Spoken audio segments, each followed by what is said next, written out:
Hello backbenchers, welcome back to your own channel School of Backbenchers Education Beyond the Front Row.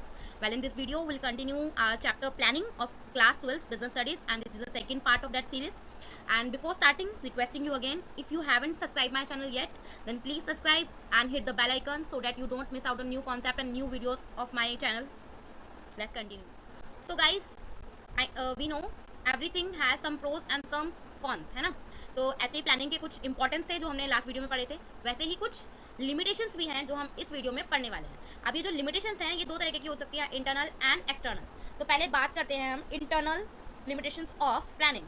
तो पहली जो हमारी limitation है वो है it leads to rigidity. Planning restrict करती है फ्लेक्सिबिलिटी को. ऑब्वियसली आपने एक प्लान बनाया है, बार बार उसमें आप चेंजेस नहीं कर सकते हो ड्यूरिंग द एग्जीक्यूशन. अगर आप बार बार चेंजेस करोगे आपका प्लान रहेगा ही नहीं जो आपने स्टार्टिंग में बनाया था, है ना. पूरा प्लान डिस्टर्ब हो जाएगा. वैसे ही इसलिए ये रिस्ट्रिक्ट करता है फ्लेक्सिबिलिटी को. Then it discourages new ideas. अब ऑब्वियसली प्लानिंग कहाँ होती है, टॉप लेवल ऑफ मैनेजमेंट, और इसको एक्चुअली एग्जीक्यूट कहाँ किया जाता है, lower level of the management. अब लोअर लेवल जो है वो डायरेक्ट कस्टमर के कॉन्टैक्ट में आता है. उसको पता है कस्टमर को क्या चाहिए, और कुछ अच्छा आइडिया अगर वो दे सकता है तो वो टॉप मैनेजमेंट तक पहुंचेगा नहीं, और पहुंचेगा भी तो प्लानिंग हो चुकी होगी. प्लानिंग को चेंज करना is not suitable for the organisation, है ना. तो प्लानिंग जो है डिस्करेज करती है न्यू आइडियाज़ को. नेक्स्ट बात करते हैं, ये डायनामिक एनवायरनमेंट वाले बिजनेस के लिए सूटेबल नहीं है.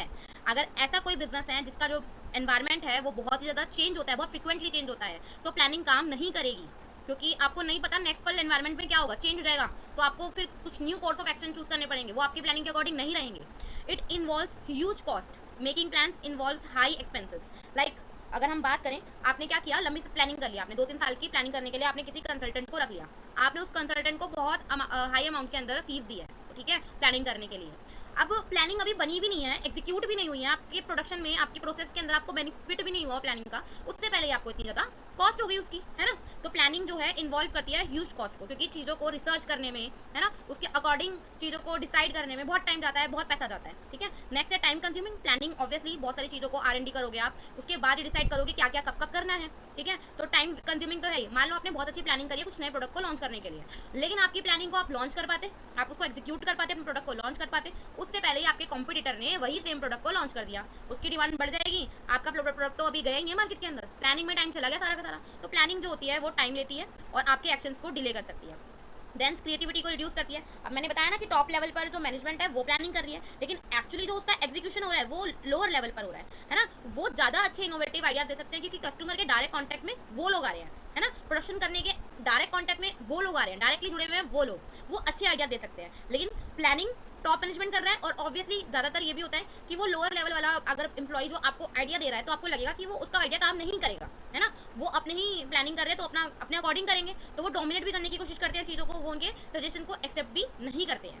Then it does not guarantee success. जरूरी नहीं है आप जो प्लान बनाओ वो कामयाब ही होगा. बिजनेस एनवायरनमेंट डायनामिक नेचर का होता है, बार बार नहीं चेंज होता है, कभी कभी भी चेंज हो सकता है. जैसे कि कोविड-19 की सिचुएशन थी, आपको नहीं पता था कि वो ऐसा हो सकता है, कभी आपने कभी प्रिडिक्ट नहीं किया था, फ्यूचर अनसर्टेन है.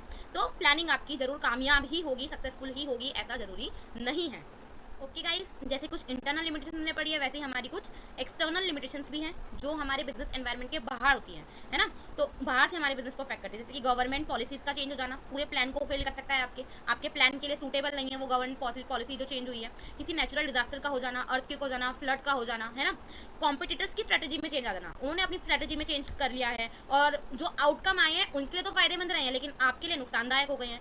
टेक्नोलॉजी का चेंज हो जाना, अपडेट हो जाना, आपकी जो प्लानिंग थी आपकी टेक्नोलॉजी के हिसाब से थी, जो आपके पास एग्जिस्टिंग टेक्नोलॉजी थी, लेकिन पूरी की पूरी टेक्नोलॉजी जो है अपडेट हो गई है, आपके कॉम्पिटिटर्स अब उसका यूज़ करेंगे, आपके पास वो अपडेटेड नहीं है, आउटडेटेड टेक्नोलॉजी का यूज़ करो, आपकी पूरी प्लानिंग फेल हो जाएगी. वैसे इकोनॉमिक या सोशल चेंजेस का होना भी प्लानिंग को इफेक्टिवनेस को रिड्यूस कर देता है, ठीक है. ये सारे के सारे जो थे हमने government policies, economic environment, social environment, technological environment, ये सब हम सेकंड चैप्टर में पढ़ चुके हैं हमारे बिजनेस एनवायरनमेंट की. तो ये चेंजेस अगर हो जाते हैं, एक्सटर्नली ये चेंजेस हो जाते हैं, तो ये भी आपकी प्लानिंग को, आपके बिजनेस को बहुत हाई लेवल के अंदर अफेक्ट कर सकते हैं. तो ये थी हमारी limitations of planning. Guys, I hope आपको लिमिटेशंस ऑफ प्लानिंग जो है वो अच्छे से क्लियर हो गया है. अगर हो गया है तो ये क्वेश्चंस हैं, पढ़िए, समझिए, आंसर्स कमेंट बॉक्स में लिखिए. अगर नहीं समझ में आया है, कोई पॉइंट क्लियर नहीं है, वो भी आप कमेंट बॉक्स में लिख सकते हैं. और अगर आपको ये शॉर्ट और ईजी कॉन्सेप्ट जो है समझ में आ रहे हैं, मेरी वीडियोस समझ में आ रही हैं, पसंद आ रही हैं, तो प्लीज़ आप चैनल को सब्सक्राइब कीजिए, वीडियोस को लाइक कीजिए. हाँ, मुझे भी पता चले आपको अच्छा लग रहा है, ठीक है. मोटिवेट होंगी मैं अभी, और आपके लिए और अच्छा कंटेंट बनाऊंगी ताकि आपके कॉन्सेप्ट जो है जल्दी जल्दी आसानी से क्लियर हो जाएं. मिलते हैं नेक्स्ट पार्ट में, तब तक के लिए बाय.